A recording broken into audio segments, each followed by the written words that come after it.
प्रणाम भारत, जय Shri Ram, Vande Mataram. The Lucknow dialogues पर आप सभी का बहुत-बहुत स्वागत है। कांग्रेस के खेमे में हलचल मची हुई है। कांग्रेस के खेमे में ए टू जेड सब लोग बहुत ज्यादा परेशान हैं। तभी सीडब्ल्यूसी की मीटिंग बुलाई गई थी। सीडब्ल्यूसी की मीटिंग का एक रवैया है कांग्रेस में कि वो तभी बुलाई जाती है जब कोई बहुत बड़ा मुद्दा सामने आ जाता है।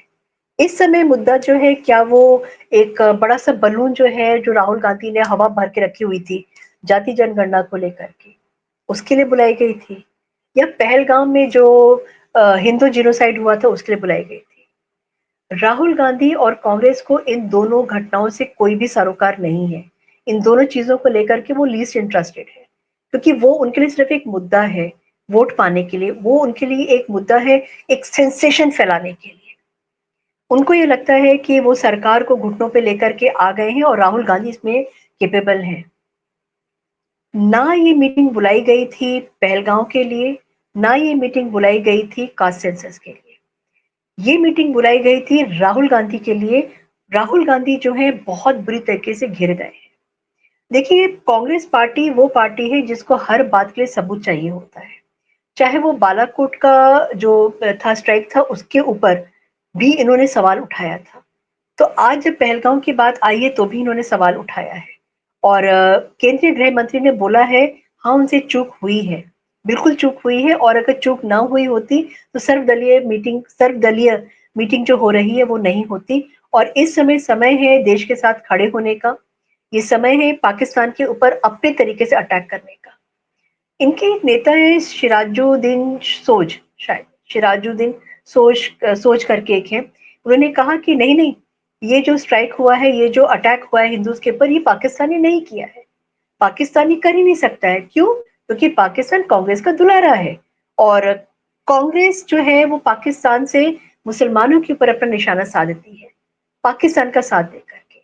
और सोच की तरह ही जो है तोते की तरह रटना शुरू कर दिया था सिद्धारमैया ने। सिद्धारमैया ने भी बोला कि वो किसी भी तरीके के वॉर के पक्ष में नहीं है, और ये वॉर नहीं होना चाहिए, उनको ये नहीं करना चाहिए। बात ये नहीं है। बात आके जो फंस रही है, वो फंस रही है राहुल गांधी की नागरिकता पे। नेशनल हेराल्ड का केस तो साथ ही साथ चल रहा है। राहुल की नागरिकता का केस के लिए इलाहाबाद हाई कोर्ट ने भाजपा सरकार को, सेंटर की जो गवर्नमेंट है उसको 10 दिन का समय दिया था, 21 अप्रैल को। वो 10 दिन का समय पूरा हो गया है। और स्वामी ने इसका जो मुद्दा उठाया था, बहुत पहले से वो पीछे पड़े हुए हैं राहुल गांधी की नागरिकता को लेकर के। सवाल ये उठता है कि इतने सालों तक, 10-11 सालों तक जो मोदी गवर्नमेंट है वो हाथ पे हाथ धरे हुए क्यों बैठी रही? क्यों नहीं कोई एक्शन लिया जब उनके सामने हर चीज थी? हो सकता है, ये मेरा अपना मानना है, हो सकता है कि मोदी गवर्नमेंट ये चाहती हो, सेंटर ये चाहता हो कि ये जो दबाव है ये कोर्ट की तरफ से आए। क्योंकि अगर ये दबाव आता है सेंटर की तरफ से, तो ये हो जाएगा कि ये एक तुष्टीकरण, ये एक फासिज्म की, या मोदी जो है वो इस समय हिटलर की तरह काम कर रहे हैं, उनके ऊपर सारा ब्लेम आ जाएगा। तो कोर्ट के थ्रू काम करवाना जो है ना वो लीगल हो जाता है, शायद इसीलिए था। और सवाल ये उठता है कि राहुल गांधी इस समय जो है ना बहुत ज्यादा गंभीर परिस्थितियों में घिरे हुए हैं, इसीलिए ये बैठक बुलाई गई थी। और नेशनल हेराल्ड का जो केस है उसकी अगर मैं बात करूं तो राहुल गांधी ने खुद कहा था कि 50 घंटे उनसे पूछताछ की गई थी। और पूछताछ में सोनिया गांधी को भी बुलाया गया था, सोनिया गांधी को भी वारंट आया है कोर्ट की तरफ से, और उनको पेश होने के लिए बोला है। हालांकि सशरीर तो पेश नहीं होंगे, लेकिन इनके जो रिप्रेजेंटेटिव्स है ना, मेरे ख्याल से उसमें एक सिब्बल है, मनु सिंघवी है, ये लोग हैं। तो ये सभी के सभी जो है जाएंगे और गांधी परिवार को रिप्रेजेंट करेंगे कोर्ट में। सवाल ये उठता है, जब जब पहली बार इनको बुलाया गया था, ईडी ने जब बुलाया था सवाल जवाब करने के लिए, जब सोनिया गांधी भी गई थी वहां पे, तो इन्होंने सोचा था कि शायद पूरे देश में भूचाल आ जाएगा। भूचाल कहीं पर भी नहीं आया था। इक्के दुक्के लोग जो है निकल करके, 4-5-10-12 लोग कहीं कहीं पे नजर आए थे। वो उस जगह पे, सब सब जगह पे नजर आए थे। तो ये हुआ था कि कम से कम छत्तीसगढ़ में इनकी अपनी सरकार थी और राजस्थान में इनकी सरकार थी। कहीं ना कहीं उस समय तो कुछ लोगों को बुलाया जा सकता था। कोशिश तो बहुत की गई थी छत्तीसगढ़ की सरकार और राजस्थान की सरकार ने, लेकिन बहुत कम लोग वहां पे आए थे। और मक्खी भी नहीं आके भटक रही थी, क्योंकि लोगों को समझ में आ गया है कि भाई ये कांग्रेस पार्टी किस तरीके की है। 20 लोग भी एक जगह इकट्ठा नहीं हुए थे जब इनको ईडी ने बुलाया था। और अब आगे की स्ट्रैटेजी क्या अपनाई जाए, क्योंकि ये लोग बहुत कंफ्यूज है कि पिछली बार मुंह के बली गिरे थे और इनको था कि भाई सड़क पे जो है भूचाल आ जाएगा, आग लग जाएगी, सारे कांग्रेसी कार्यकर्ता आ जाएंगे और पूरा देश जो है चक्का जाम हो जाएगा। 20 लोग भी प्रॉपर तरीके से एक जगह पे खड़े नहीं हुए हैं। तो अभी स्ट्रैटेजी जो है वो अपनाई जा रही है कि आखिर क्या किया जाएगा।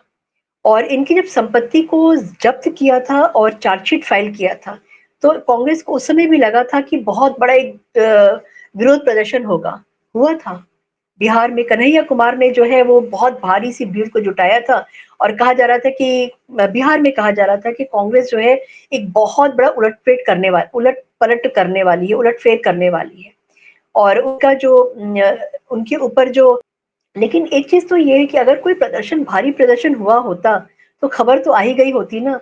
ईडी ने जब पहले कार्रवाई की थी 15 रोज पहले, 20 रोज पहले, तो उस कार्रवाई का नजारा था ये थी कि उस समय जो कार्रवाई की थी ईडी ने, तो कांग्रेस के पैरों के नीचे से जमीन खिसक गई थी। लोग इकट्ठा नहीं हो पाए थे और इन्होंने सोचा ही नहीं था कि इस तरीके की कोई बात होगी।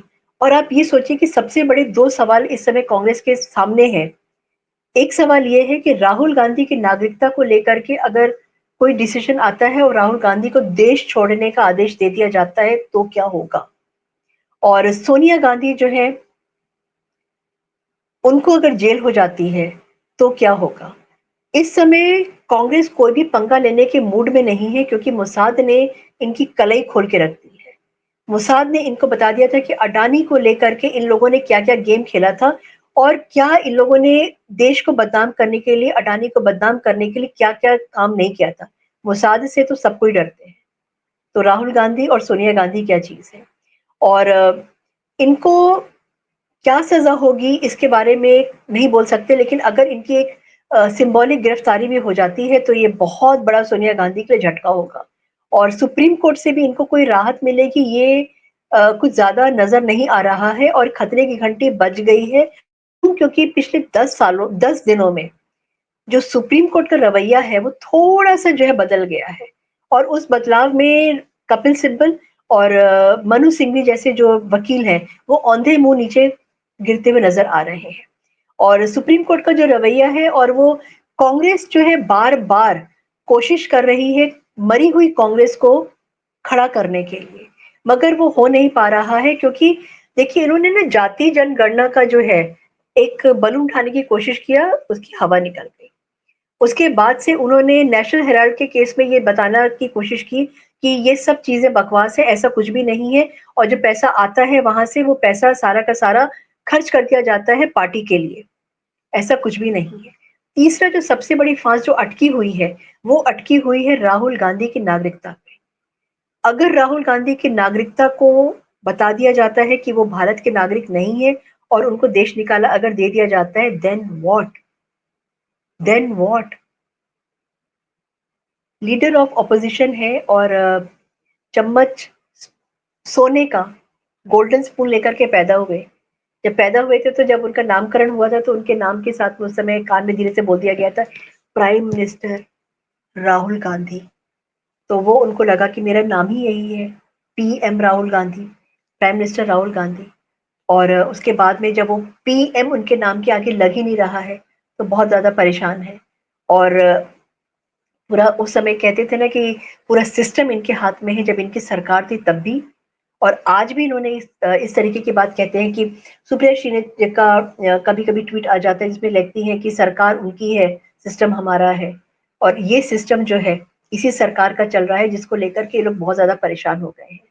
और जो मीटिंग सीडब्ल्यूसी की बुलाई गई थी वो मीटिंग सिर्फ इसलिए बुलाई गई थी कि अगर ऐसा होता है कि राहुल गांधी की नागरिकता के ऊपर जो सवाल उठा है वो प्रूव हो जाता है और राहुल गांधी को देश से जाना पड़ता है और सोनिया गांधी की गिरफ्तारी की अगर नौबत आ जाती है, देन व्हाट।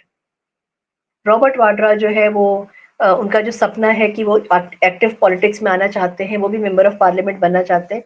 पता नहीं उनका क्या होगा। और पिंकी दीदी तो बात बात पे भाग जाती हैं, जब कोई बहुत ज्यादा जरूरत होती है तो उनके भाई भले आकर के उनसे जो है वो गलियां गैया बैया जो भी होता है, गलियां बलियां जो होते हैं ना, वो उनके ऊपर करने की कोशिश करें, प्यार दिखाने की कोशिश करें बहुत ज्यादा कि भाई हम भाई बहन एक हैं, लेकिन प्रियंका गांधी की तरफ से कोई रिस्पॉन्स ज्यादा आता नहीं है। तो ये CWC की मीटिंग बुलाने का मुद्दा ये नहीं था कि वो देश में हो रही बातों को लेकर के परेशान है, वो परेशान है अपनी बातों को लेकर के कि आखिर उनके साथ में क्या होगा, क्योंकि नरेंद्र मोदी ने सीधे कह के रखा हुआ है, मोदी जी ने बोल के रखा हुआ है कि जो खाया है उसको वापस तो करना ही पड़ेगा, जो लिया है देश का वो वापस तो करना ही पड़ेगा, और अब समय आ गया है। कमेंट करके मुझे ज़रूर बताइएगा कि आपको मेरा ये जो छोटा-सा वीडियो था राहुल गांधी और CWC की मीटिंग के ऊपर आपको कैसा लगा? Thank you so much. जय हिंद, जय भारत, भारत माता की जय।